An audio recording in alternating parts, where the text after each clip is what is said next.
Nagaan Waaqayyoo isiniif baay'atu.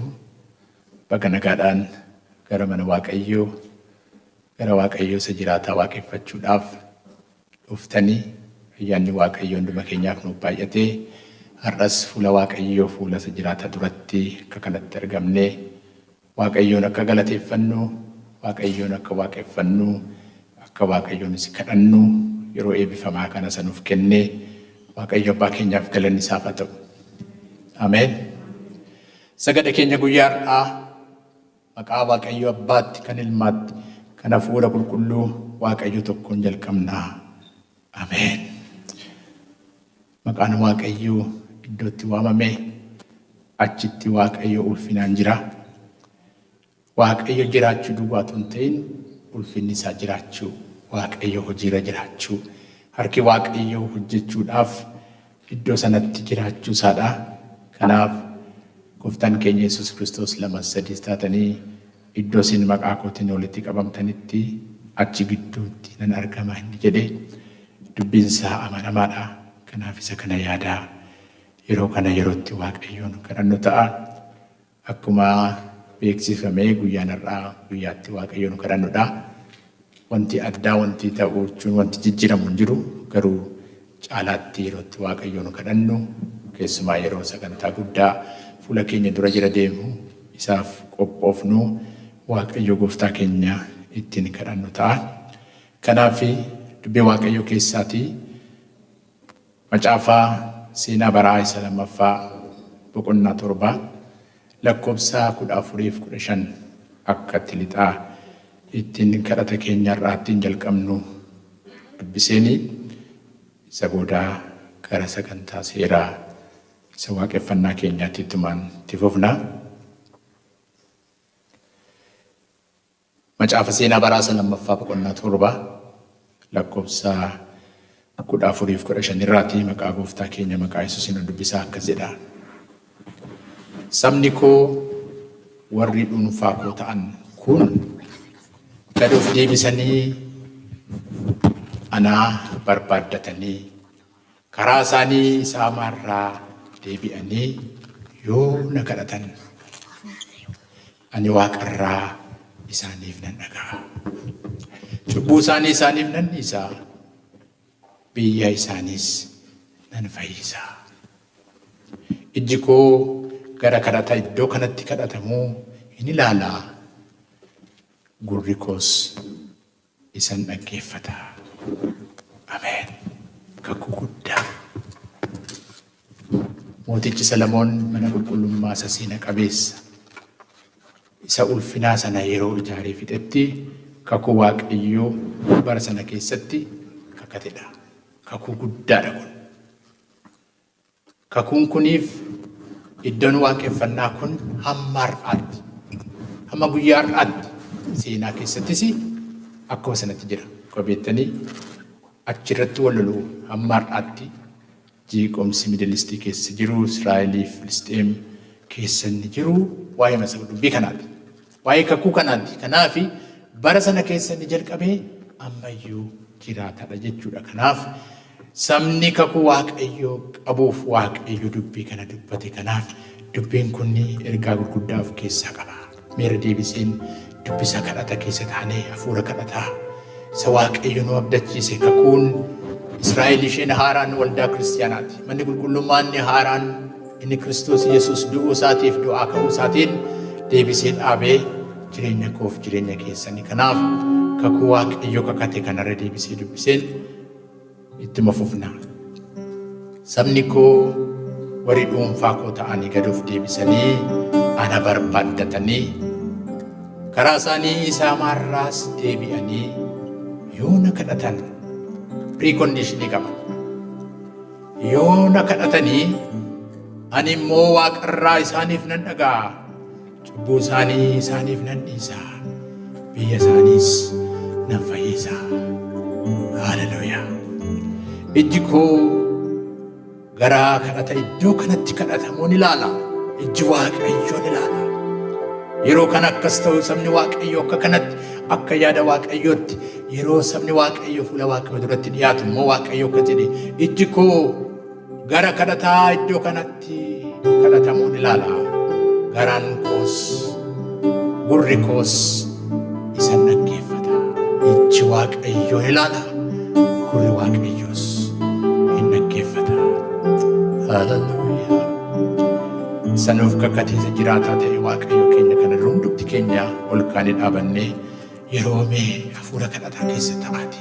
Iddoon kun mana Waaqayyooti. Iddootti Waaqayyo kakate, iddootti akkama dubbii isaa keessatti dubbifannee dhageenye, iddoo buufate Waaqayyo jiru, iddoo ayyaanni Waaqayyo jiru, iddoo hafuurri Waaqayyo jirudha. Isa kana yaada garaa keenya, yaada keenya, qalbii keenya jijjiirrachaa Waaqayyoon walii wajjin ni kadhanna. Qulqulluu, qulqulluu, qulqulluudha Waaqayyo Gooftaan maccaa. Lafti hundinuu galata isaatiin guuteera. Hosaa'inaa mootiin maqaa Waaqayyo Gooftaatiin dhufu galateeffamaadha. Waaqayyo Gooftaan isa qulqulluu mana qulqullummaa isaa keessa jira. Teessoon isaas Waaqarra. Garaa cabaadhaaf hafuura gaddeebi'aa kan qabanutti dhiyoodha. Warra gadanni cubbuu isaanii isatti mataniif hin dhaga'a. Kadhata isaaniis hin dhaggeeffata. Kanaaf kottaa amantiidhaan gara teessoo ayyaana isaatti dhiyaannee Waaqayyo Gooftaa keenya kadhanna.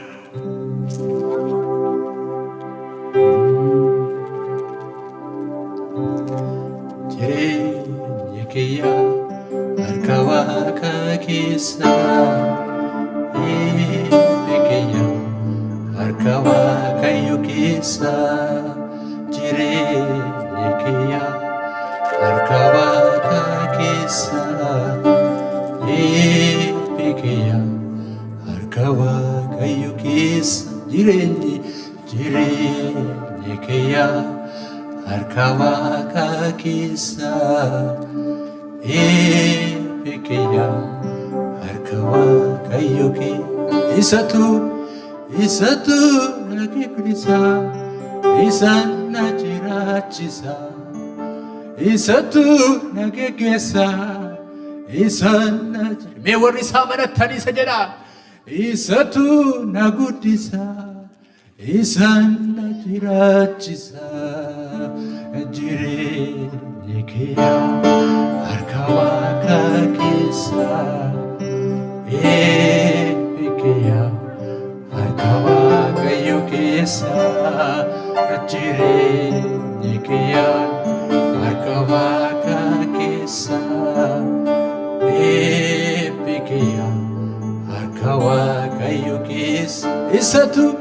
Isatu na guddisa, isa na jiraachisa. Isatu na guddisa, isa na jiraachisa. Sanu guddisuuf, sanu geggeessutti harka keenya, jireenya keenya laata. Dhugaadhumaan akka faarfanne harka isaa keessa jira. Harka isa Waaqaaf lafa bitee geggeessu. Aboof aangoon gooftummaan isa isaaf kenname. Alfaadhaaf Omeegaa isa ta'ee Gooftaa keenya yaada.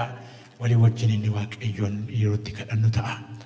Mee dhugaadhumaan Waaqayyo dhugaadha. Kan waaqeffamu Waaqayyo hafuuraa, kan waaqeffamus dhugaadhaaf hafuuraan jedha sagaleen Waaqayyo. Kanaaf mee hafuura keessa taane waa'ee keenya Waaqayyotti laanne. Haala adda addaa, sagaleen adda addaa, waan adda addaa jireenya keenya fudhateera ta'a. Nagaa keenya fudhateera ta'a. Amantii keenya raaseera ta'a. Achi keessa baaneeti mee asan jira mucaan kee Gooftaa. Hallelujah. Garbittiin kee asan jira Yesuus jenna. Fuula isaa duratti of dhiyeessina. Ba'aa adda addaa warri qabdan, gaaffii adda addaa warri qabdan, Waaqayyo biraatii ergaa kan eeggattan, ani siinan eeggadha yaa Waaqayyo jettanii Waaqayyoon warri eeggattan mee isatti of kennaati.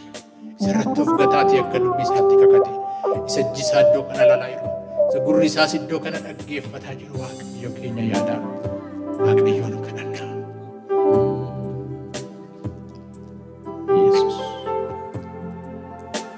Yesus. Hundumaa kan dandeessu yaa Waaqayyo Abbaa Gooftaa araara qabeessa. Ayyaanni kee dhalootaa madhalootaatti hin jiraata. Yaa Waaqayyo ati obsa qabeessaaf danda'aadha. warra yaada garaa isaanii geeddaratan hundumaaf yakka isaaniif cubbuu isaaniif hin dhiifta. Nuyi si yakkineerraa balleessineerrasi. Kanaaf jaalala keetiif gaarummaa kee argachuudhaaf kan taanu miti. Egaa yaa Waaqayyoo nu maari malee cubbuu keenya nutti hin lakkaa'ini. Yaa Waaqayyo abbaa keenyaa isa qulqulluu maqaa keetiif jettee nu gargaari, nu fayyisisi. Cubbuu keenya hundumaa nuuf dhiisi. Jireenya keenyaa isa cubbuun keessa guutee akka qajeelfannuuf Gooftaa keenya Yesuus Kiristoosiinis jireenya bara baraa akka argannuuf isa qulqulluu hafuura keetiin nu geggeessi. Ameen. Amma akkuma dhaabanni jirutti yaa Waaqayyoo Gooftaa keenyaa nu waa'ee cubbuu keenyas nuuf akkasumaan walitti hidhame tokko utuu hin ta'in dubbii Waaqayyoo isa jiraata. Dubbii Waaqayyoo isa amanamaa irra dhaabannee kan nagatii miti. Akkas jedhe Waaqayyo. Xalaa Waaqayyoon isinii dubbisa. Ergaa Waaqayyo galgala kana ganama kana nuuf erge ergaa Waaqayyoon isinii dubbisa. Akkas jedhe Waaqayyo. Sabni koo warri dhuunfaa koo ta'an kun gad of deebisanii yoo ana barbaadatan. Karaa isaanii isa hamaa irraa deebi'anii yoo na kadhatan ani Waaqarraa isaaniif nan dhaga'a. Cubbuu isaanii isaaniif nan dhiisa. Biyya isaaniis nan fayyisa. Hallelujah. Ijji koo gara kadhataa iddoo kanatti kadhatamuun ilaala. Garaan koos isan dhaggeeffata jedha Waaqayyo Gooftaan Maccaa. Hallelujah. Waaqayyo iddoo kana ilaalaa jira. Ijji Waaqayyo iddoo kana ilaalaa jira. Harki Waaqayyo iddoo kana irratti diriiree jira. Gurri Waaqayyo isin dhaggeeffataa anaan dhaggeeffataa jira. Kanaaf iyyata warri qabdani, kadhannaa warri qabdan, gaaffii warri qabdani Waaqayyo dhiyeeffadhaa jedha. Hallelujah. Kanaaf guyyaan har'aa guyyaatti Waaqayyo keenya wajjin mari'annu. Guyyaatti Waaqayyo keenya wajjin taanu. Beellamaan Waaqayyo wajjin yerootti dhufne akkuma beellama fudhannee daakterii keenya bira dhufnu. Har'a garuu daakterii keenya isa Waaqarraa bira dhufnee dhibee keenyatti manna. Waan nutti dhaga'amutti manna. Waan nutti ulfaatetti manna. Waan nu joorseetti manna. Waan nu dhiphisu, waan nu sodaachisu hundumaa Gooftaa keenyatti himanna. Hallelujah. Yaa Waaqayyo Gooftaa keenya galanni siif haa ta'u. Ganama dinqii ganama eebbifamaa kanaaf galanni maqaa keef haa ta'u. Yaa Waaqayyo ijoolleen kee fuula kee duratti sassaabamne jirra. Ayyaanni kee nu baay'atee, araarri kee nu baay'ateeti fuula kee jirra qulqulluu abbaa keenyaa. Kanaaf gadi jennee si galateeffachaa, ulfina siif laachaa, garaa keenya yaada keenya qalbii keenya dura keetti mannaa. Abbaa akkuma si kadhannee cubbuu keenya nuuf dhiisi. Dhiiga qulqulluu isa qulqullaadhaan isa jiraataa fannoo irratti lola'een nu qulqulleessi. Harki Waaqayyoo fayyisuudhaaf hin gabbabbanne. Gurri Waaqayyoos dhaga'uudhaaf hin duunne. Garuu cubbuun keessan isiniif Waaqayyo keessan gargar baaftee akka jedhu cubbuu keenya sanuuf si gargar baase araara keetiin nu ilaali. Yaa Gooftaa ganama kana waaqeffannaan waaqeffannu, faarfannu kadhannaan kadhannu. Lallabamu yaa Waaqayyo sagantaan iddoo kanatti ta'u barumsi mucoolii Gooftaa kana abbaa keenya siin hafuura kee keessatti akka nuuf to'atamuuf harka keetti dabarsine ilaalla. Yaa Gooftaa ati duwwaan gidduu keenyatti ol jedhi. Ati mul'adhu, ati hojjedhu, ati darbi. Maqaa Gooftaa maqaa Yesuusiin machi hammeenya dukkanaa ergamaan diinaa qilleensa kanarratti hojjechuudhaaf haala adda addaatti waa'ee ba'ee jeequudhaaf kan ba'e yennaa jiraate aboof aangoo macummaa nuuf kenname maqaa Yesuus Kiristoos maqaa nama Naazreetiin kan hidhame haa ta'u. Hiniinaa kan hidhame haa ta'u. Waaqeffannaa keenya kan daangessu eebba keenya qabuudhaaf kan ba'e machi dukkanaa hundinuu maqaa Yesuus Kiristoos maqaa nama Naazreetiin kan hidhame haa ta'u. Dubbii kee nutti dubbadhu. Yaa Waaqayyo kadhata keenya nuuf dhaga'i. Waaqeffannaa keenya aarsaa keenya nuuf simadhu. Maqaa keetiin jalqabnee dhumaatti nu geggeessi. Satulaadhaaf amanamaa sattiin nu jaallatte maqaa Gooftaa keenya maqaa Yesuusiin. Ameen. Nagaan Waaqayyo isiniif haa baay'atu. Noorataa eebbifamaa.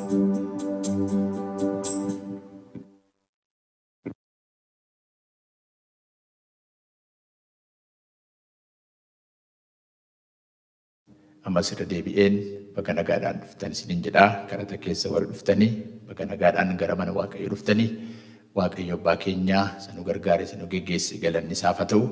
Egaa kadhata keenyas yaadaa fuula waaqayyo duratti hardhame yeroo gabii yeroo fuula waaqayyo wajjin yeroo addaa godhanna beellama addaa godhanneeti waaqayyo wajjin yeroo turuudhaa. Kanaaf yaada keessan qalbii keessan haala hundumaarraa sassaabdanii gara waaqayyo gara fannoo salaalaa waaqayyoon yerootti waaqeffannoo yerootti kadhannoo yerootti dubbisaa dhageenyu yerootti waaqeffannoo ta'a. Kanaaf kanatti fufnee garee waaqeffachiistootaan iddoonsaa fi yeroo isaa kennaa faarfannaadhaan waaqayyo keenya jenna.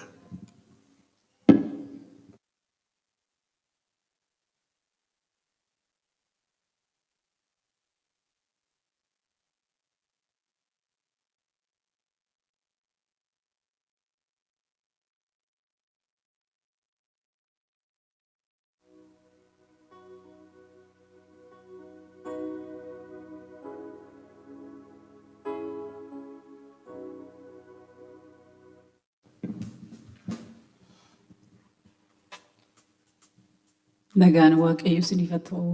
Tambultaan saba waaqayyo. Ameen. Galanni waaqayyoof haa ta'u. Waaqayyo ganama kana immoo fuula isaa duratti tokkummaadhaan taanee akka isa waaqeffannuuf carraa nuu laate. Kun carraadha mitiiree? Waaqayyotu namaa kenna carraa akkasii. Kanaaf waaqayyoon olii wajjin taanee waaqeffannaa hin kadhannaa. Inni nu gidduu jira. Ameen. Akka dubbii sagalee isaatiitti nu gidduu jira. Sabni koo sabna dhiiga kootiin bitadhe fuula kootti yoo walitti qabame na kadhate ani waaqa irra ta'een isa dhaga'a jedhe. Haleluuyaa. Dubbiin kun jiraataadha. Sagaleen kun jiraataadha. Mee nagaan siif haa ta'u waliin jedha. Warra wal bukkee teessanii wajjin nagaan siif haa ta'u waliin jedha. Nagaan isiniif haa ta'u.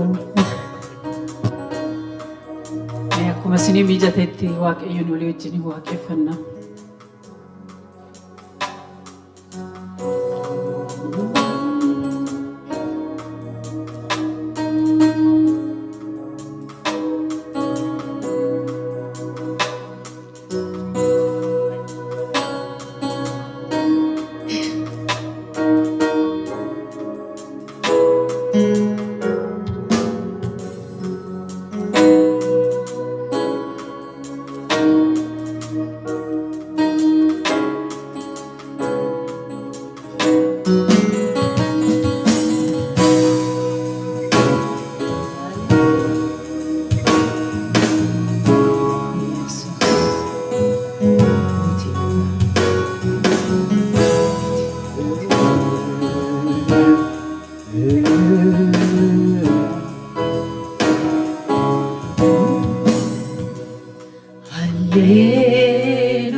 Raju Direnyati Animadu Bekalam Mafana Latera Utunin Amai Fayinar Gatera Tasami Fayuko Akika Zarkabati Charami Tayana Raju Direnyati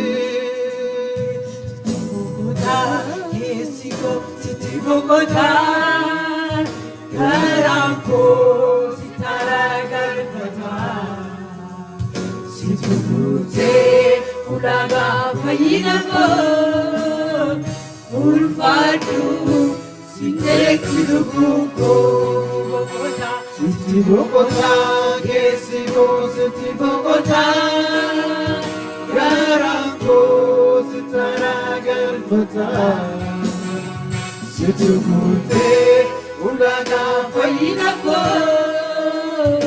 Ulfatu Sineti Lubuko Siti Bogota Gesigo Siti Bogota Yaranko Sitara Garfata Situkute Ulaga Fayinako Ulfatu Sineti Lubuko Siti Bogota Gesigo Siti Bogota Yaranko Sitara Garfata Situkute Ulaga Fayinako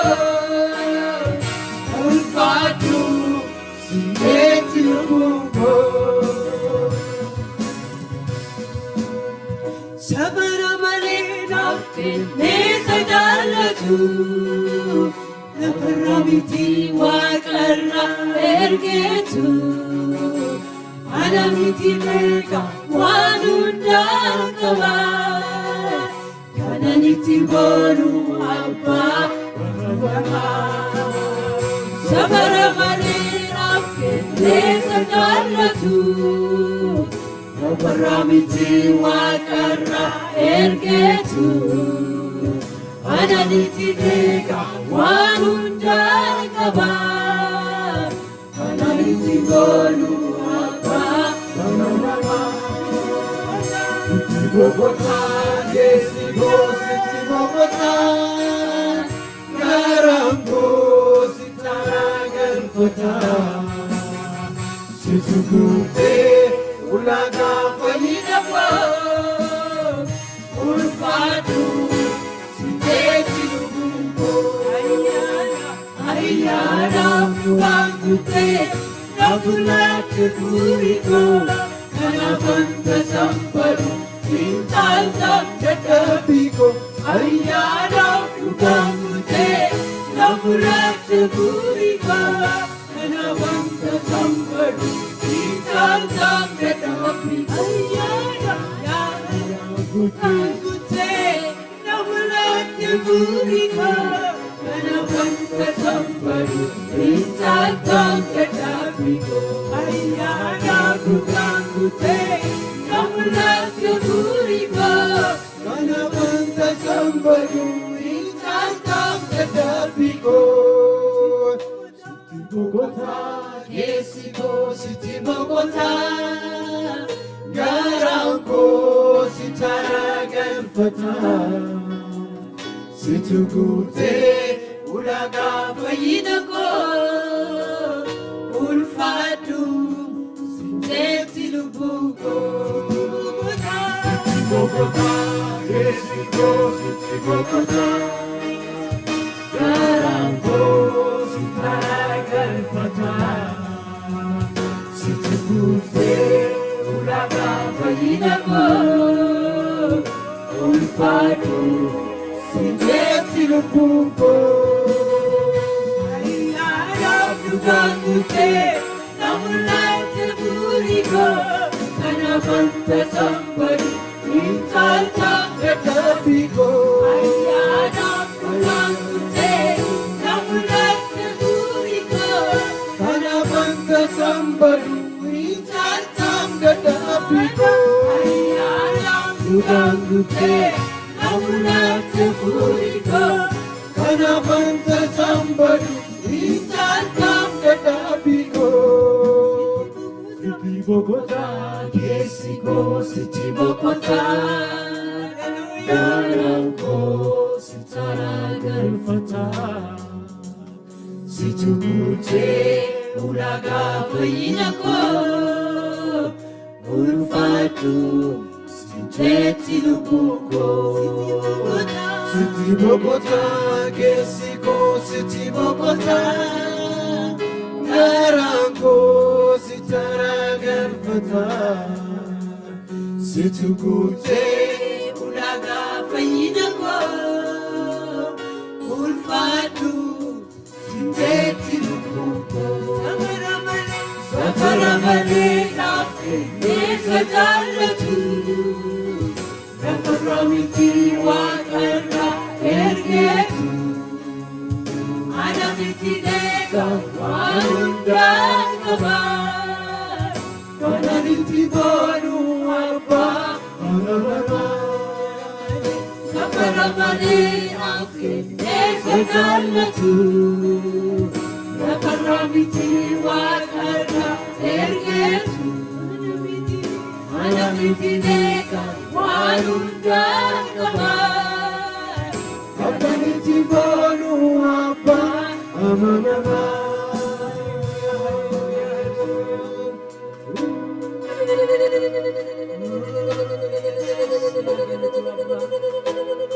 Siya galatu Yesus Madara galti kenya situtumuta Iddo boqonna iddo gaarii sin arganne Yesus galanni siif haa ta'u haleluuyaa Kuba tubutiin meeyte waaqa koo kayyeeraa manni koo Kuba tubutiin meeyte waaqa koo kayyeeraa manni koo Tubutiin meeyte waaqa koo kayyeeraa manni koo Tubutiin meeyte waaqa koo kayyeeraa manni koo Ani fayyeeraa Karatee bilisameera Ani fayyeeraa Karatee arargeteera Ani fayyeeraa Karatee bilisameera Ani fayyeeraa Karatee arargeteera Tubutiin meeyte waaqa koo kayyeeraa manni koo Tubutiin meeyte waaqa koo kayyeeraa manni koo Tubutiin meeyte waaqa koo kayyeeraa manni koo Tubutiin meeyte waaqa koo kayyeeraa manni koo Ani fayyeeraa Karatee bilisameera Ani fayyeeraa Karatee arargeteera Ani fayyeeraa Karatee bilisameera Ani fayyeeraa Karatee arargeteera Ani fayyeeraa sabela anfayera karake Arar kadira hallelujah hallelujah hallelujah hallelujah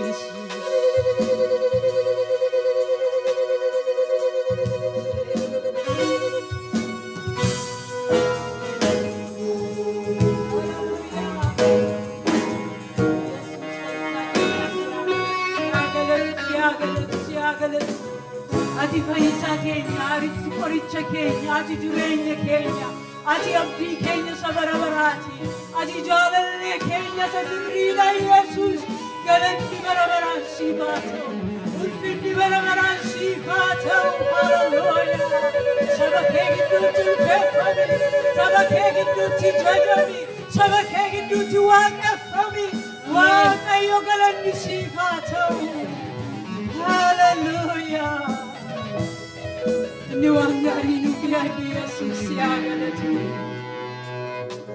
Hallelujah. Yesus arjada atigarida waeko wangari ada atigarida bichudugada abagarida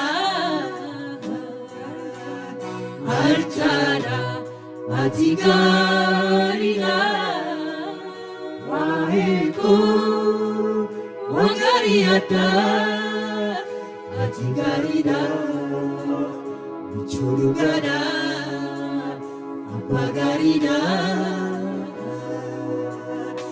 arjada atigarida waeko wangariada atigarida bichurugada abagarida galati bayeni karmana gajuni sifta okuba sifta garabuna fude makake pisa asago ulake tanata oru galata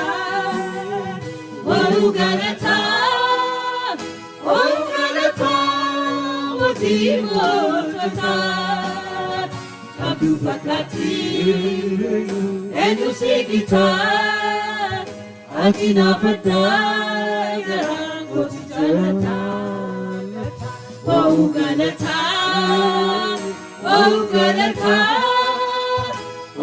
Galata Motimota Kabdu fakati Enu sigita Atina fadda garang koti jalata. Hallelujah. Waaqayyoof galata finna. Hallelujah. Waaqayyo gaarii. Hallelujah. Achuma fufnee waaqayyo nu wajjin waaqeffanna.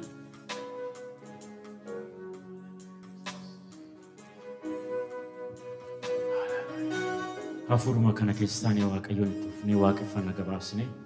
Hallelujah. Yesus nu gidduu jira furri waaqayyo. Hallelujah. Yesus gooftaadha. Yesus gooftaadha. Hallelujah. Galata fidaame waaqayyo kanaaf. Yesus.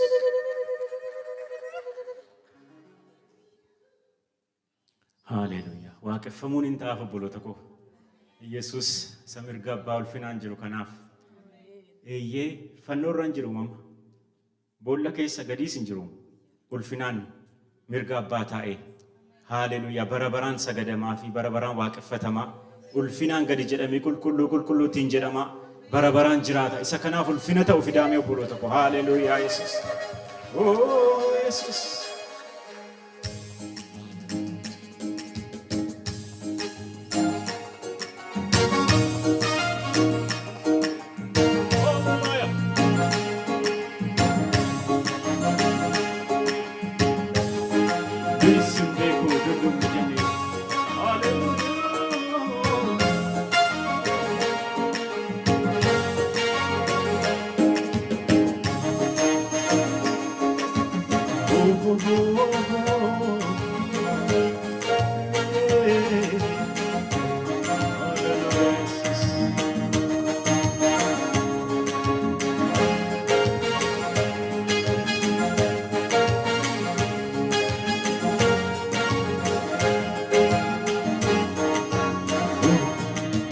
doisimbeku Konkumani, Konkumani, Konkumani, umurike nilakam Enyumani, Enyumani, Enyumani, doisimbeku dulumi Konkumani, Konkumani, Konkumani umurike nilakam Enyumani, Enyumani, enyumansineku Doisimbeku Konkumani, Konkumani, Konkumani umurike nilakam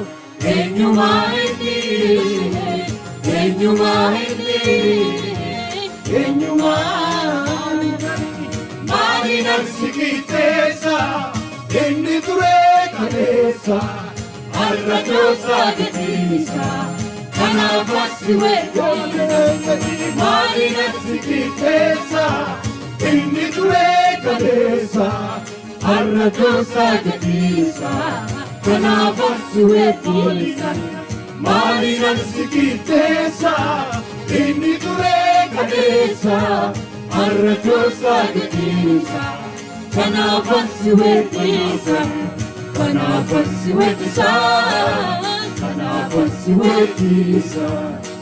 Kanavasiwe, Kanavasiwe, Kanavasiwe,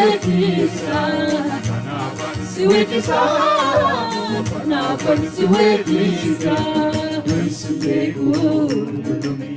Konkumani, Konkumani, Konkumani umurike nilakam Enyumani, Enyumani, enyumansineku Doisimbeku Konkumani, Konkumani, Konkumani umurike Enyumani, Enyumani, Enyumani, Mani sikitesa inni ture kalesa Arrajosa Gedisa, Kanavasiwe, mali sikitesa inni ture kalesa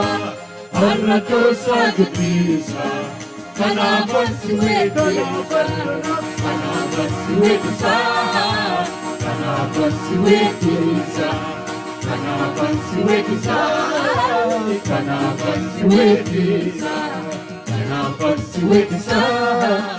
Kanavasiwe, Kanavasiwe, Kanavasiwe, Kanavasiwe,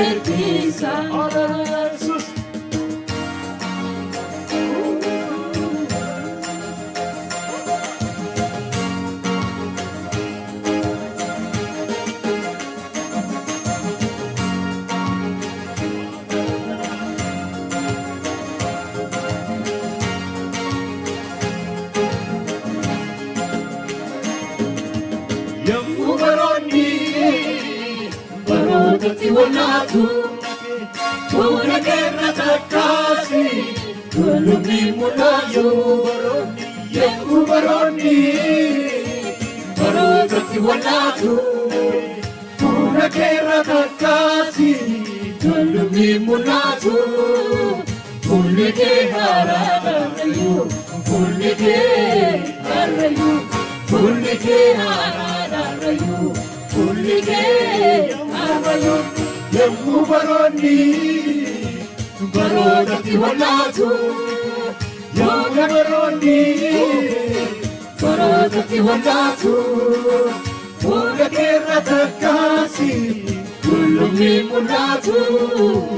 Fuulli kee haaraadhaarayyuu, fuulli kee haarayyuu, fuulli kee haaraadhaarayyuu, fuulli kee haarayyuu. Fulike hararayu, fulike harayu, fulike hararayu, fulike harayu.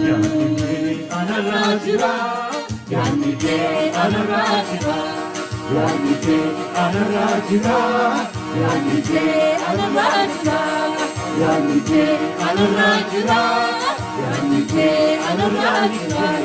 Yanike anarajira, yanike anarajira.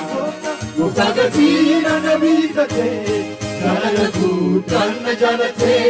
Siyechu ananu basu, kanabulu dinana nasisu, kanabulu dinana nasisu, kanabulu dinana nasisu, kanabulu dinana nasisu, kanabulu dinana nasisu.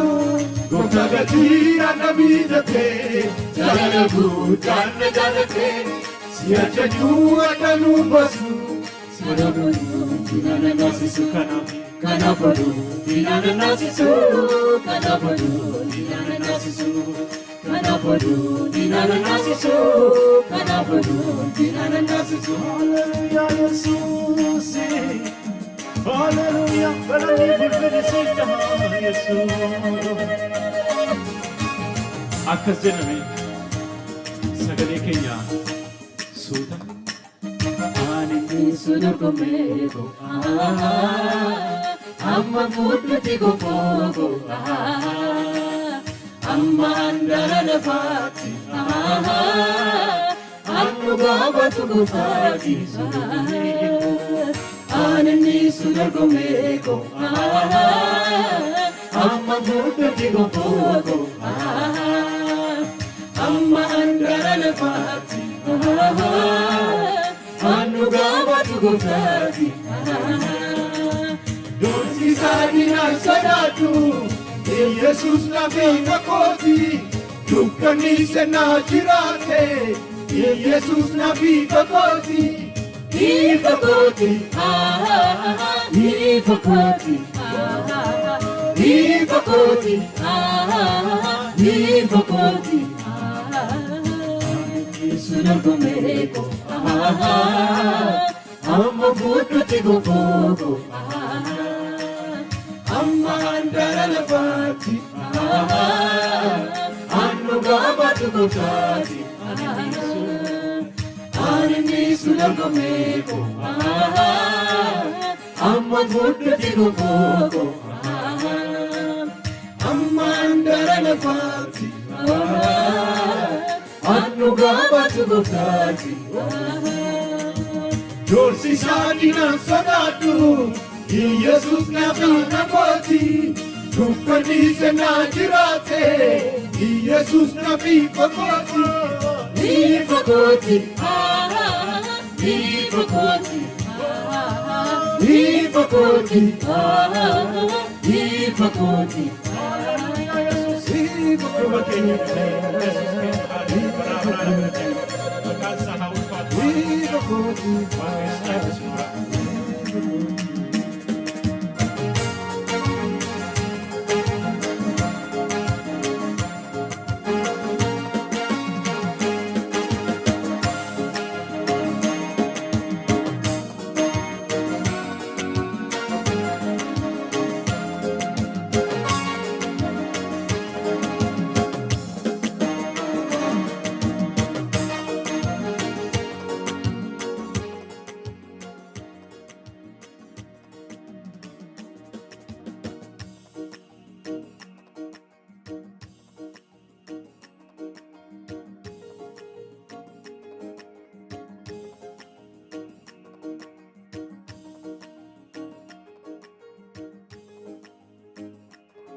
Maqaan gooftaa kan eebbifame haa ta'u.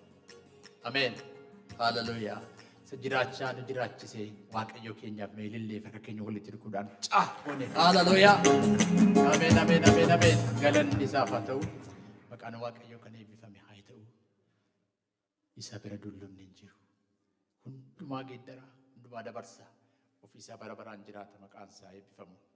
Magaalaa keessa jiraachaa ture, magaalaa Naqamteetti bara dargii beektugaa bara rakkisaa ture namni achi yeroo sana itti gaafatamaa paartii ture tokkotu kiristaanota hidhee Nugusee Faantaa jedhamaa hidheetu mana ruumii isaa biiroo isaa keessa kaa'etu baay'een isaanii dubartootaa jedhanii qulfii isaa lafa buuseetu Yesuus inni jettan kunii yoo qulfii kana fuudhee lafaa fuudhee natti kennee tumas hin laaltanii jira sirriidha nana manaa kanaaf akka inni qulfii kana fuudhutti maa jedheedhan. Jennaan dubartoota keessaa isheen tokko gooftaan koo si wajjin isa qodaa jedhanii isa taphata miti. Qulfii lafaa fuudhatu hin ta'in yoo barbaade siin teessoo kee irraa si fuudhaa ittiin jetteedhani. Dhuguma yeroon isaa yeroo ga'u isaaniin darbanii waaqni keenya jiraataadha. Haaleluyyaa! Galanni isaaf haa ta'u. Haaleluyyaa! Maqaan Waaqayyoo kan eebbifame haa ta'u. Maal jettu faarfattoota keenyaan harka keessanitti qabaati. Waaqayyo isin haa eebbisu, ayyaana isaa isiniif haa baay'isu. Hamma dhumaatti jabeessee isin haa dhaabu. Kanatti aansee dubbisa guyyaa har'aatiif nuuf kennaman yerootti dhageenyu ta'a. Dubbisi jalqabaa macaafa Lewwotaa boqonnaa 19 lakkoofsa 9 hamma 18tti jiru ta'a. Lewwota boqonnaa 19 9 hamma 18tti. Leviticus chapter 19 verse 9 through 18. The book of Leviticus chapter 19 verses 9 through 18. Jaan keenya siifan lekkesii as baatee nuuf dubbisti.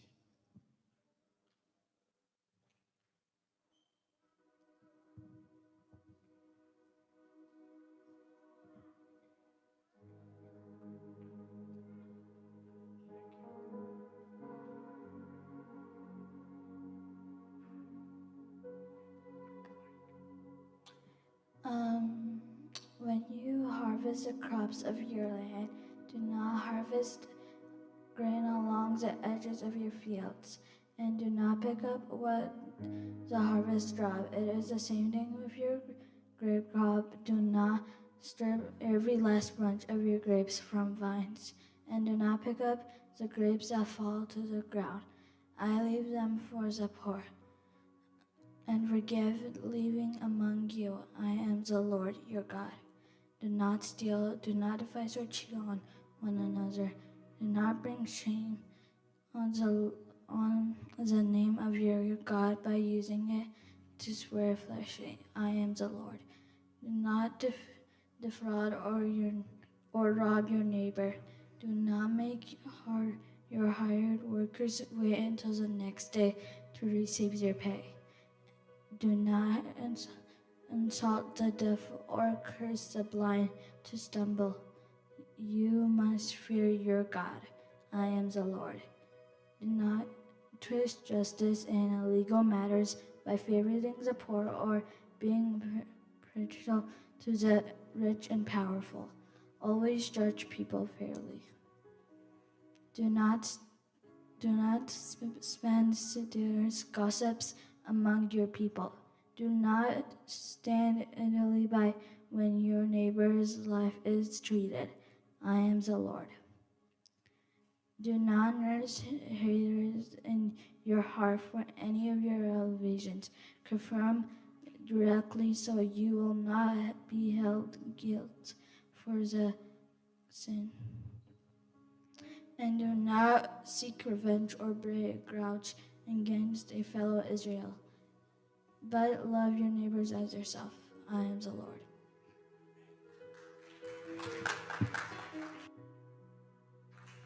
God bless you. Waaqayyo si haa eebbisuutti jedha. Amen. Gara keessan gara Waaqayyootti ol fudhadhaa. Ka'aa dubbisa wangeelaa guyyaa har'aatiif nuuf kenname dhaga'aa. Dubbisni wangeela guyyaa har'aatiif nuuf kenname wangeela Maatewos boqonnaa 5 lakkoofsa 44 kaasee hamma dhumaatti isa jiru ta'a. 44 kaasee nan dubbisaa. The Gospel of Matthew chapter 5 verse 44 through the end or 48. Maqaa Gooftaatiin nan dubbisaa. Ani garuu isinittan himaa diinota keessan jaalladhaa. Warra isin ari'ataniifis kadhadhaa. Kana yoo gootan ijoollee abbaa keessan isa waaqarraan taatu. Innoo aduu isaa warra hamootaaf warra gaggaariidhaaf hin baasa.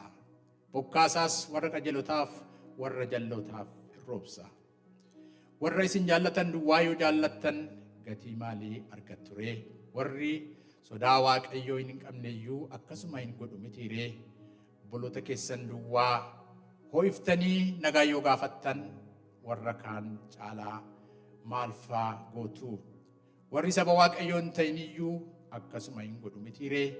Egaa abbaa keessan inni waaqarraa mudaa malee akkuma ta'e isinis warra mudaa hin qabne ta'aa jedhee. Ameen. Kun wangeela gooftaa keenyaati. Amma akkuma dhaabannee jirutti beeksisa amantii keenyaa isa kan ergamootaa walii wajjiniin beeksisna. Beeksisa amantii keenyaa isa kan ergamootaa.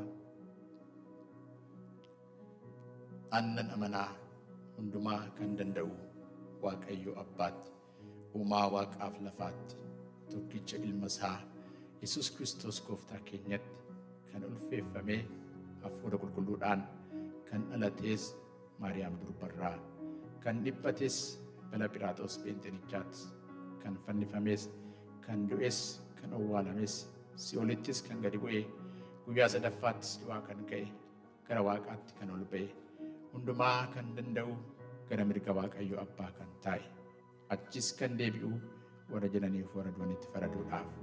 Nan amanaa hafuura qulqulluutti, tokkittii qulqullooftuu waldaa kiristaanaa, tokkummaa qulqullootaas, dhiifamuu cubbuus, du'aa ka'uu fooniis, jireenya bara baraas. Ameen. Dhugaa kanatti Waaqayyo hunduma keenya nu eegu nooraa ta'a. Kanattaan sinii kennaa keenyaan yeroo itti tajaajilu ta'a. Keessumsitoonni gara kanatti dhufanii kennaa keenyaaf kadhannee kennaa keenya laala.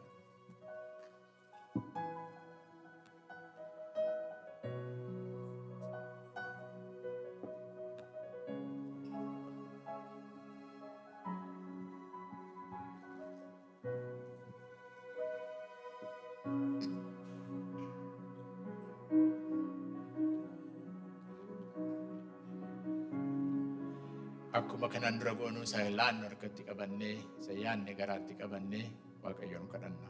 Qulqulluu Abbaa keenyaas galateeffannaa. Nuyi kan keeti, waan nuyi qabnu hundinuus kan keeti. Jaalalaa ati nuuf qabduun madaala jenneetu hin ta'in, waan ati nuuf latte irraa jaalalaa kennaa jaalalaa nu ilaannu ati eebbisi. Yaa Waaqayyoon walitti qabamu kunis ulfina maqaa keef babal'ina wangeelaaf akka ta'uuf, harki gaarummaa kee wajjin haa ta'u, warra kana booddee jiru yeroo keenya hundumaattis ulfaadhu. Maqaa gooftaa keenya maqaa Yesuusiin. Ameen. Utuu buusiin walitti qabamaa jiru beeksisa waldaa kiristaanaa dhageenyaa. Achi booddee ijoolleedhaaf kadhannaa irra xinnoo isheen giddarraa maaliif guyyaan har'aa guyyaa ijoolleeti.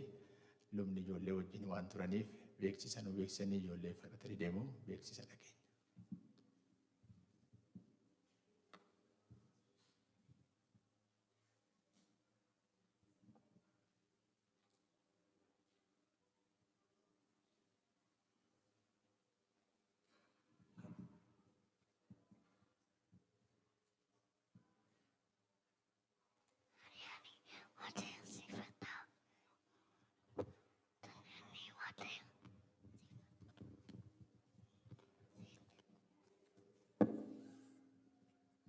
Nagaan Waaqayyo isiniif haa baay'atu.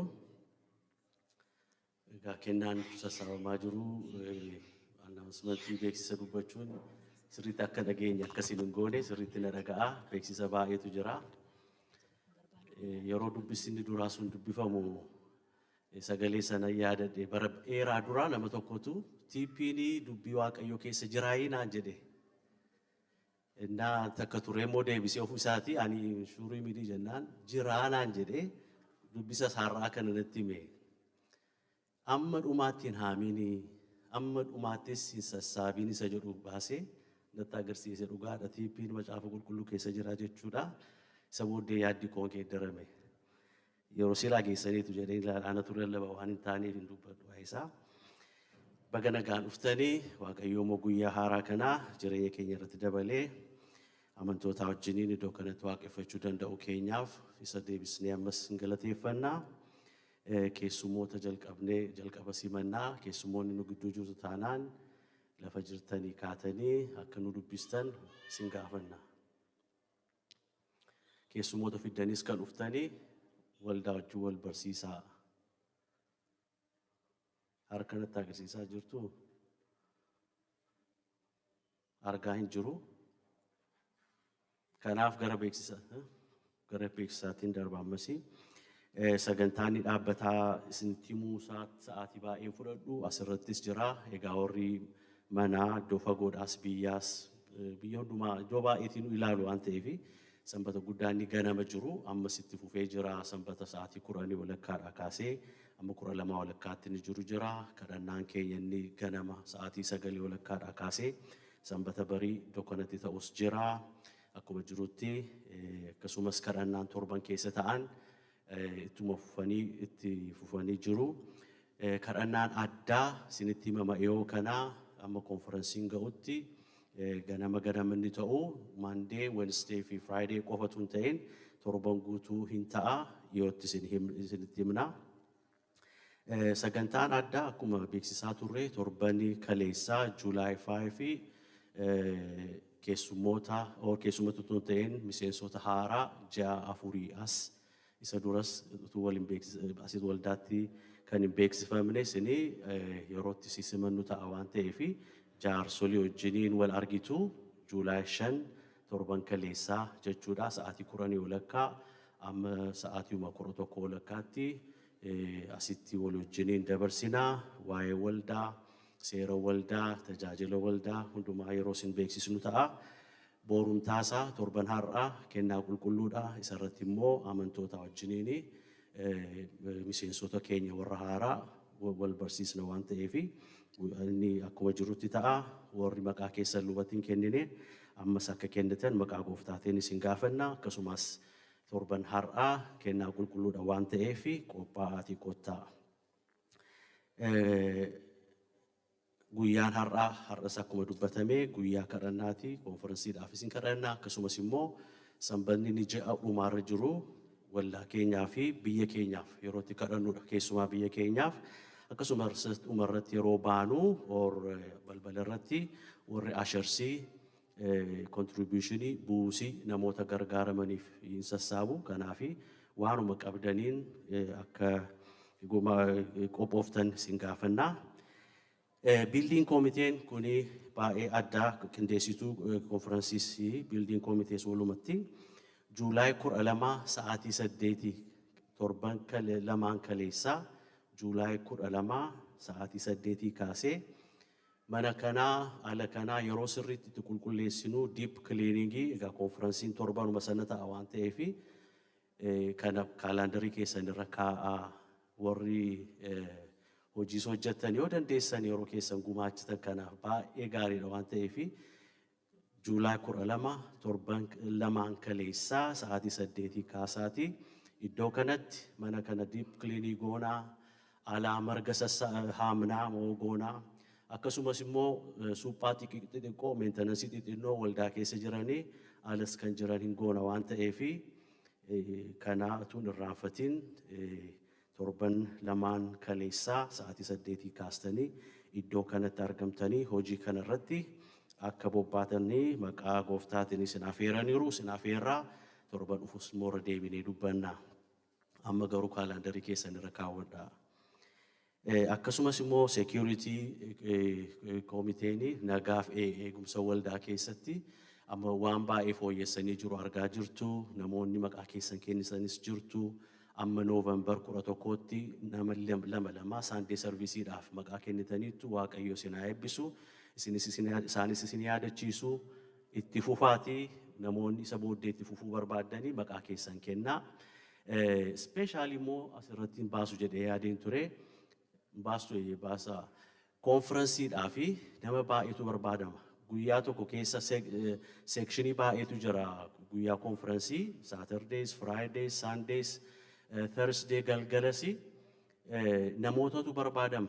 Kanaafi ani sagantaa gara biraa keessa jira jettanii dhiisinaa sagantaan keessan achirra bu'u taanaani worshippii keessa yoo taatan warra muuziqaa haasoftan taanaan luboonnis asharsiinis namni hundumtu namoonni dandeessanii seekshinii tokko keessatti nama 4tu barbaachisa lakka duwwaa akka jirutti. Kanaaf maqaa keessan kennaa ani seekshinii kana irratti dan tajaajila security ta'ee deemee ilaaluu kana ijoollee to'achuu ijoollee illee tun ta'e naannoo kan ilaaluudha waan ta'eef isinitti himu. Alatti immoo isin eegu. Kanaaf kun amma duwwaa akka hin taane maaloo akka jirutti banaadhaa sa'aatiitti dandeessan irratti isaanitti yeroo kennaa maqaa keessan achirratti isin baasuu waan ta'eef Waaqayyo isin haa eebbisu kana waan gootaniif dhumarratti dubartoonni waanuma konfiraansii qophee jiru itti fuftanii akka mari'attanii fi koreen dubartootaa gara dudduubaatti akka haftanii yeroo xinnoodhaa fi isin gaafataniiru kanaa fi sagantaa kana booddee dubartoonni hundumtuu iddoo kanatti haftu jechuudha. Waaqayyo isin haa eebbisu yoon waan raafadhe jiraate immoo lubbiin dubbata.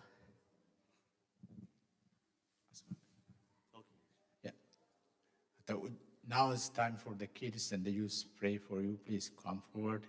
Mucooliin lafa jirtan hundumaati lubni isaaniif kadhatanii akkuma jedhee guyyaan har'aa guyyaa isaaniiti isaaniin barsiisuu deemu. All the kids, the youth, come forward.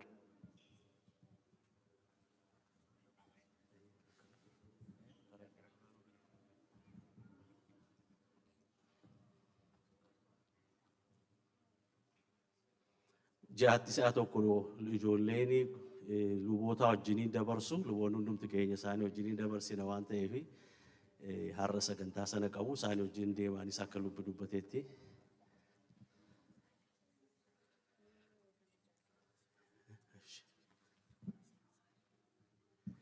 Harka keenya gara isaaniitti diriirsinee Waaqayyo akka isaan barsiisuuf akka isaan gaggeessuuf isaanii kadhannaa. Let's bow our heads and pray.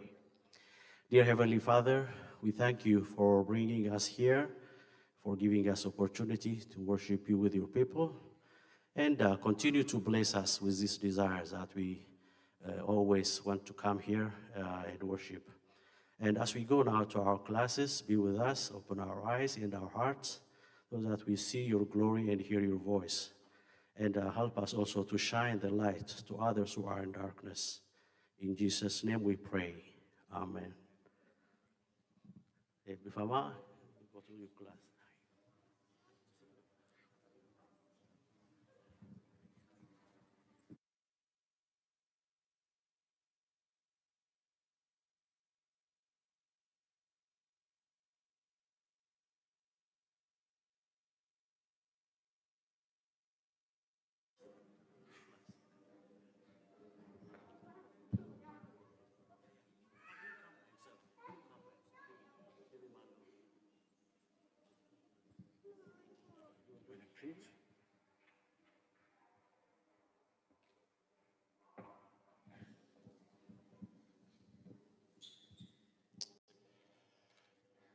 Waa'ee mucooliif